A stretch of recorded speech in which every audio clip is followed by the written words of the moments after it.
All right, we are continuing my list of favorite albums from 2018. We had a nice mix in the first five, I think. We got some hip hop, some more hip hop, some indie rock, some more hip hop, and whatever the hell this is. um, let's see what the next five brings. Starting with. Ooh, this is another genre. Super depressing minimalist black metal. Yay!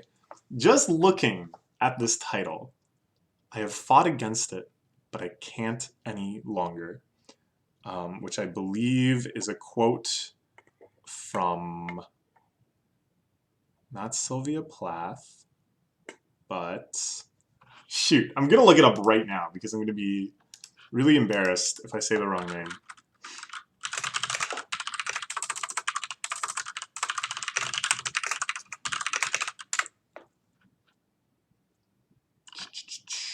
Sorry, this is a great start to the video, isn't it? I was like sure that I knew, and then I immediately thought Sylvia Plath, and then I was like, wait a minute. No, it's Virginia Woolf. Okay, all right, there we go, there we go. All right. Virginia Woolf quote. This album sounds exactly like you think it would, based on this cover, this Virginia Woolf quote, a name like The Body.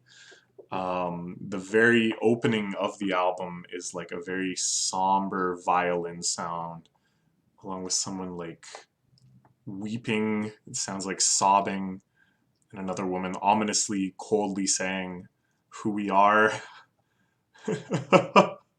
um, and then from there, it gets even sadder and creepier and more despairing. Um, I think what stands out for me from this album, as opposed to other albums by The Body or other genres or album or artists in this genre, is the use of samples. There's a sample of the lead singer screaming, which I don't think is even original to this album, but is a sample of him screaming on another album, that's used quite often throughout it. And it's used in like a lot of kind of pretty disparate kind of genre type moments over different rhythms, over different backing drum tracks, alongside different other vocals, and yet it's like the same sample over and over again. There's something really haunting about that, and there's something also that I think suggests that the album and like the sorrow of it outlives its producer itself. Like, if you hear somebody screaming, but you hear them actually screaming, you know at least they're alive. God damn, this is depressing. This is so different than. This is like everything is not love, everything is death. But no, like, do you kind of get what I mean? It reminds me a lot of a track by Lil Ugly Mane on his album Oblivion Access, where halfway through the song, it switches to like a text to speech voice, and the text to speech voice delivers the last verse, and it's like, he could already be dead. Like, he doesn't even need to be there to deliver those words to you. It's like past him, and it feels the same way. This repeated screaming sample. It's like that guy could be dead. That could have been recorded years ago. And yet it's like his ghost, this like eternal tormented echo that's just gonna live on and just scream constantly. Oh, oh, what a good album!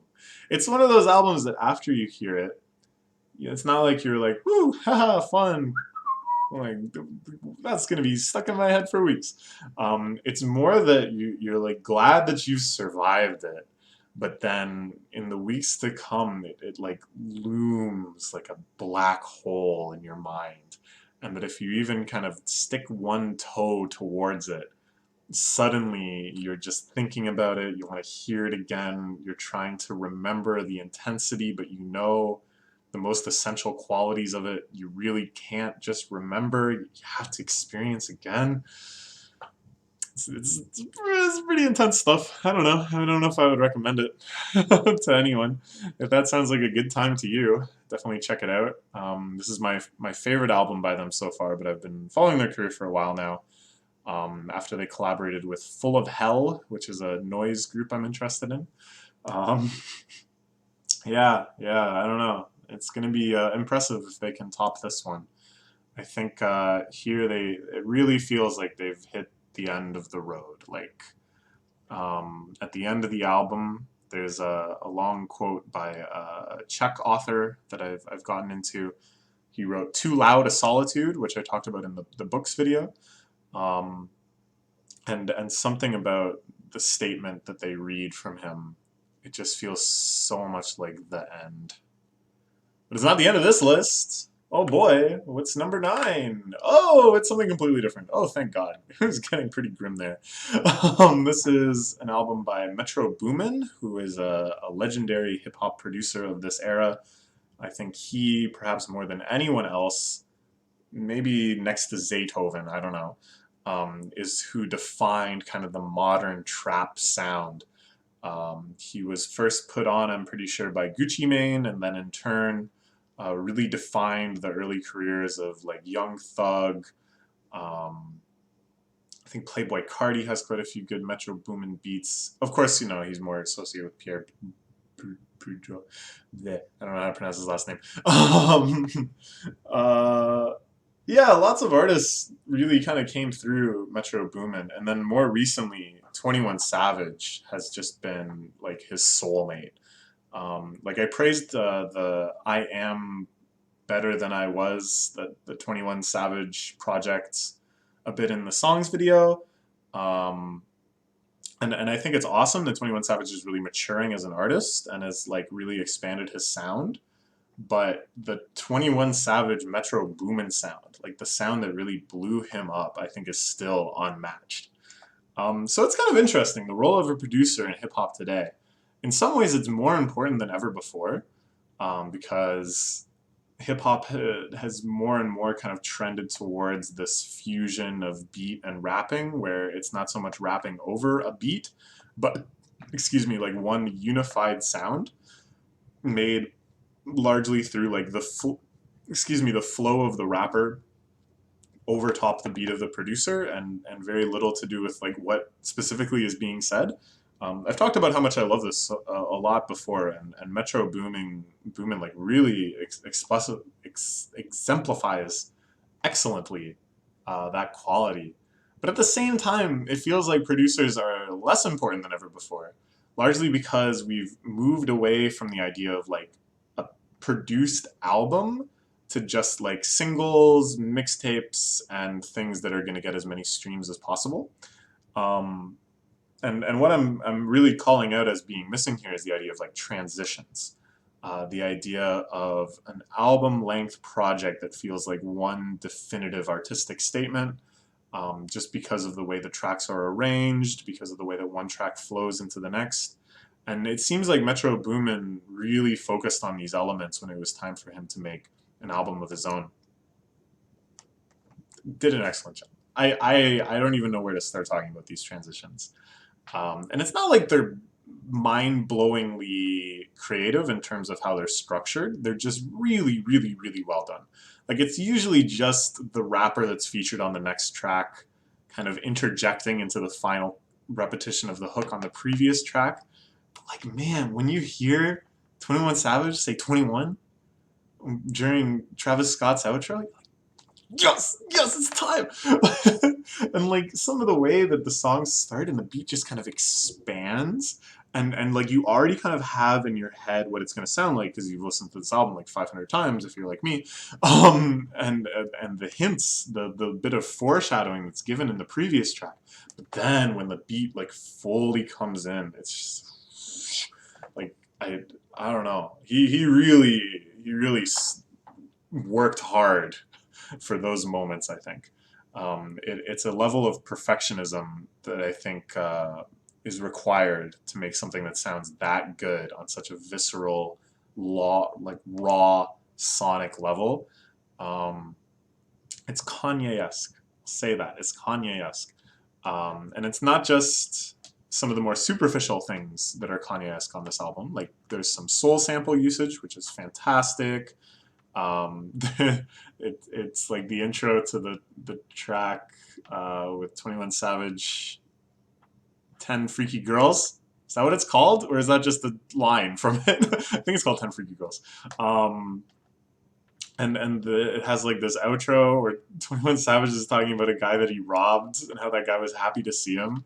It all feels very Kanye-esque, that sort of humor. But mostly in that level of like cinematic perfectionist focus on certain transitional elements, certain elements where there's like a pivot, a twist, um, like beats changing, rappers coming in, like a hyper focus on just the sheer sound of it, which I think reflects like a very Kanye-esque attitude. And I talk a lot about like cinematic feeling in hip hop, and this is sort of what I'm talking about is like focusing on those points, um, well above and beyond what is necessary just to make the transition like work, you know? And it has to do with anticipation and like confidence in your anticipation.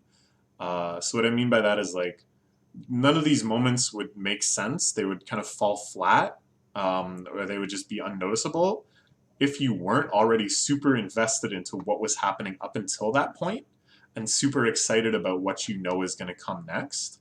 So it's like a certain faith, that the producer has to have in its listeners, which reminds me a lot of like a director, having faith in their audience, shot by shot in a movie.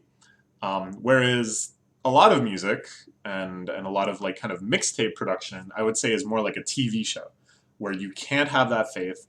You have to assume the listener is coming in after the commercial break without having watched what was happening before.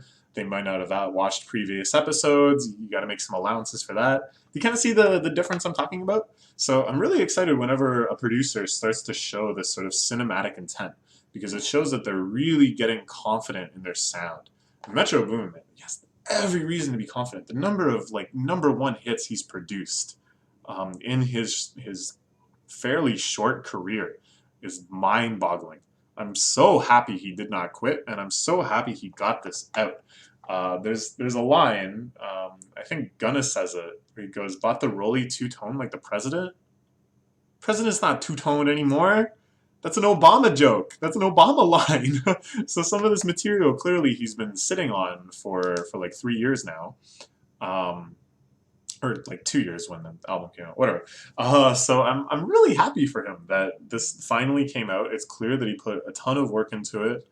It involves so many different rappers, that I feel like it was probably just a nightmare to assemble, to get all of these verses from people, and yet everybody put their heart into it. There's not a bad verse on this album. Just fantastic. Oh, I love it. I want to listen to it right now. I almost want to quit the rest of this video and just go listen to it. Just some of the transitions, man. Oh my god, the Thugger's verse on Lesbian, where he's talking about I got a chain that's another sun, and the beat is like this kind of like descending piano piece. It's just so beautiful. It feels like you're just watching the planet turn from like an airplane or something. I don't know. All right, we gotta move on. We gotta move on. All right. I'm not saying anything sensible anymore. Next we have Suicide Boys. I mentioned them briefly in the top songs video as the people who produced the Juicy J mixtape that I loved so well. This is their, album where they're rapping and producing. This is their first like proper album, I believe. Before this, I think it was all just more mixtapes, and it really feels like they've stepped it up. That they had, like a real, again, it's sort of like a cinematic intent, that comes through in the confidence of this album. And the run of tracks, like the first 5 or so tracks, the blending and transitions between them is just jaw-droppingly gorgeous at times. Like I really can't overstate how good I think the production on this album is. There's a lot of moments in it that, even after hearing this quite a few times, still shock me, still just like arrest me. I remember talking to my friend about this album, my friend who got me into them. Shoutouts to him for that. I was like, man, I just listened to I Want to Die in New Orleans like 4 times in a row. which was true. It was just something I had done. And he's like, yeah, I feel that. I can understand that, but I'm like trying to avoid that because I like want it to remain special. I was like, yeah, I can understand that too. Like these two exact opposite responses to it, both feel completely appropriate. There's like a gravity to this album as well. As you might assume from a group called Suicide Boys and an album title called I Want to Die in New Orleans, is this our grave? This is pretty bleak. Most of their rapping is about, you know, addiction, kind of mental illness, despair, suffering, longing. There's some tracks that kind of talk about their want for just like a simpler life, just some happiness. Um, but there's a sense of humor to it too that really nicely humanizes it and makes it kind of feel very warm and approachable and relatable without at all devaluing the intensity and the seriousness and the gravity of what they're saying. There's a part near the end where they sample Juicy J and he goes, "Play me some of that suicide pimpin', man." I'm pretty sure it's Juicy J because Juicy J is the one that said, "Play me some of that pimpin', man," right? And the idea of the suicide pimpin', and the way that they throw around the word suicide as like kind of like a bizarre aesthetic intensifier, it it's funny to me, but it's like very grimly funny. Or there's this line that I think of like all the time where he goes, "Ask me if I'm happy, stupid motherfucking question," and there's like such a joy in it, and yet you don't doubt for a second that he's like really intensely unhappy. What a bizarre album. I don't know how they did it. And it's like again, and this is sort of, I guess, maybe a contrasting point to when I talked about on the Body album that it's mostly sample based. Here, the freshness and the relentlessness and the quality of their flows, like just the sheer passion that they have for rapping, is in the end somewhat optimistic. It really shows the quality of like hearing someone's live voice and knowing that they're still out there, that they're still grinding, that they're still improving as artists. It really drives home what a worthy project this is and what an achievement it is for them as artists. That even if at the end, because for my last chick, I don't think I'm cut out for this rap shit. And it sounds like he's gonna rap some more, and he goes, "That's it, I'm done." It's a great moment, but you like don't want to believe it. You want to cheer for these guys too. I don't know. It's a very confusing mixed response. I guess you would call it commiseration. That like maybe you feel poopy. You listen to these guys; they certainly feel pretty poopy. But there's such a creative energy in what they're doing and what they're saying that you're like, nah, screw it. I'm gonna make some good stuff then. I'm gonna work hard. I'm gonna do the things I'm passionate about too. Yeah, no, that's great.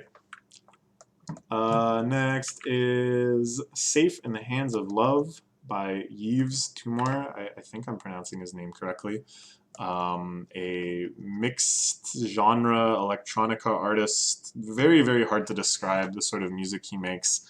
It reminds me most of Dean Blunt mixed with Elisa Crampton. Um, does that mean anything to you? Probably Used to More is more popular than both of those artists, so I don't know if that's at all helpful. It's kind of like very kind of dense, atmospheric, beat-driven music. Um, no, it's I can't even describe it like that because there's some tracks that aren't like that at all. They're much more noisy and abrasive. They're much more arrhythmic, or they're just like kind of instrumental solo stuff. That sort of sweet feeling where, I mean, sweet as in the structural term, not sweet as in tastes sweet. I don't think I needed to clarify that, but whatever. It's kind of like a suite of music. And again, that reminds me a lot of Dean Blunt, who would kind of mix it up between like rapping and spoken word tracks and instrumental tracks and stuff. Um, he he kind of has an overall sense of urgency to this album And I think that's what really separates him in my mind from Dean Blunt. Is that where Dean Blunt will kind of say sad things and talk about sadness in his life, longing and despair and things like that. It's always with sort of a detached nature, a kind of a detached irony, like things are already over. Whereas Yves Tumor is like very personally invested into everything he's saying. There's a point and an urgency to it that really lends it like a lot more emotional significance. To me, at least, I was very, very moved by a lot of it. And one of my cousins, I was talking about this album with him. He said that his singing reminded him of like emo bands, like kind of classic first wave emo. Um, and once I heard that, I really like knew what he was talking about. It really came through strongly, and the juxtaposition between this very direct, I guess I would say, singing, this very like not flourishy, emotionally raw singing, mixed with the complexity and the denseness and the gorgeousness of the instrumental backing is like revolutionary. Like I haven't heard much like it before. Um, and also again, like Dean Blunt, I'm just gonna keep making comparisons to that. There's some abrasive elements too. There's some elements on this album that are quite unapproachable, big noisy breakdowns, big apocalyptic statements and speeches that remind me of some of Eliza Crampton's earlier work. The ones where she collaborated with his name was like something Jesus or something. Money Jesus? Could that possibly be the guy's name? Hold on. Money Allah. Well, I suppose I was kind of close. Anyways, yeah, I was really impressed with this album. Especially the song Noid, which is kind of like a centerpiece. I think it was the first single. And it really nicely breaks the album into kind of like there's sort of a growing sense of complexity and urgency, and then after this point there's this growing sense of like despair and a lot of kind of sad tracks, and then right in the middle is Noid, which just kind of sounds like a siren, like when I listen to it, I feel like suddenly the scope of what I can see just balloons outwards. I remember walking around in Tokyo listening to it, and it felt like a music video. I don't know. It's hard to put into words exactly what this feeling is. But it's a fantastic track, and again, even though the lyrics are pretty frightening, pretty urgent, occupying the space that I really like, where you can feel the ties to the news and to dramatic happenings, especially if you have some kind of biological context, but they're not like explicitly there in the lyrics. It's more that you just get this ominous feeling and that you kind of deep down know what it means and what it refers to. But it's like kind of on your end to make those connections. It's kind of like having a dream, you know, like when you wake up from a dream and the feelings linger and the images linger, and but it's more up to you to make those connections and to really figure out what it is you're worried about or whatever. Am I selling this at all? This album sounds like a nightmare. All right, all right, all right. We'll move on. We'll move on. It's a great album, though. Next, this is the last one we'll talk about in this video. Kensuke Yoshio's soundtrack for the film Liz and the Bluebird, KyoAni's latest animated film, which is a spin-off of Hibike Euphonium. I watched this movie. I loved it. We're going to talk about it a lot in some other videos. But the soundtrack really jumped out to me as I was watching the movie. Once I kind of pieced together exactly what the soundtrack was, or even more so what the soundtrack isn't, I was just in awe. So it seems almost too good to be true that this soundtrack is very much in kind of the primitivist, minimalist mode, which is kind of the core of so much of the music I've been listening to. It uses a lot of like environmental sounds and rhythms, a lot of mixture of field recording and small instrumental parts, and this is all of the stuff that I love Reiko Kudo's music for so much. And yet they're able to capture a completely different mood with it, a completely different setting that just comes through in the choice of this instrumentation, the choice of the melodies they present and the rhythms. Um, this movie, this is kind of like a minor conceptual spoiler, I guess, but every single shot takes place within the school, except for two.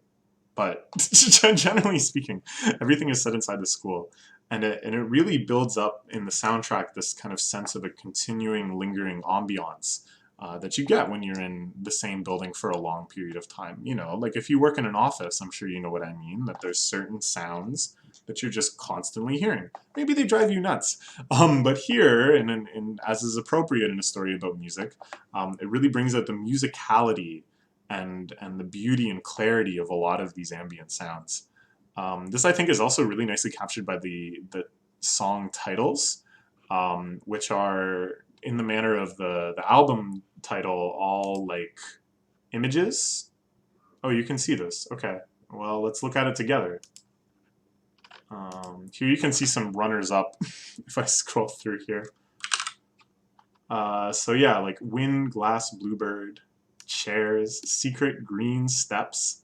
This mixture of like image and then like an aesthetic quality, like the steps being an image, but then secret, of course, being something that has no visible tangible component.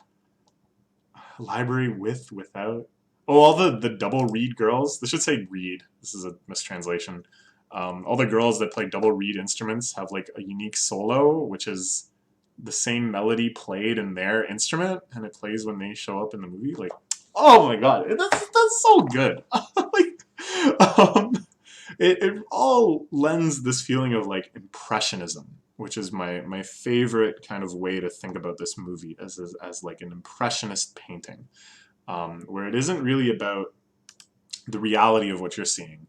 It isn't really about the factuality of it, but it's more about the impression that each and every little thing makes on you. Because that's what like really lingers. That's what really informs your creative choices going forward. It's just kind of how you felt about it. What stood out to you? What little thing did you notice? What color comes to mind when you think of it? Things like that. Oh man, and like the way that that message comes across in the story of the movie too. People's impressions of each other. Oh, it's so good. Okay, so it has all of that. It has everything that I just described and more. But then the second disc is just the performance. It's just the concert piece that they perform in the story of the movie, which is about a band, by the way. And the fact that KyoAni is out here commissioning real orchestral music, like brand new orchestral pieces, and then having a bunch of people play it probably many times so that they can have slightly different ones for each time it's played in the movie. Basically, in essence, making people live out the story that's happening in the movie. Like, oh, this is crazy. But then, of course, the piece itself is also just gorgeous and beautiful and very much in line with the sort of things I really like in orchestral music. It sort of reminds me of Stravinsky, things like The Rite of Spring, you know, that kind of like mysterious blended melody where things just sort of emerge and then retreat as if in birds flitting around bushes and stuff. And as I think is really great for orchestral music or classical music or instrumental music of any type, they go into a lot of like, what does this music express? How does the music tell the story of Liz and the Bluebird? And that, like, once you've seen the movie and once you have all of those emotional experiences bound up from the movie, listening to the piece again, all of it just like floods out. Like all of it is so evident and immediate. Ah, Oh, I love it. And it's just crazy to me that such disparate interests of mine, like Reiko Kudo out in her lawn, plinking away at a toy piano and singing while you can hear the cicadas. Something that reminds me of that is on the same album as something that reminds me of The Rite of Spring. Like, oh, what a miracle. They made it for me. It feels like they just made this whole thing for me. This entire movie. I'm so blessed. Anyways, so that's the next five. We got black metal, hip hop, question mark, and question mark. All right, genre diversity going up. Please tune in tomorrow for the top five. Can you guess what they are? Probably not. All right, bye.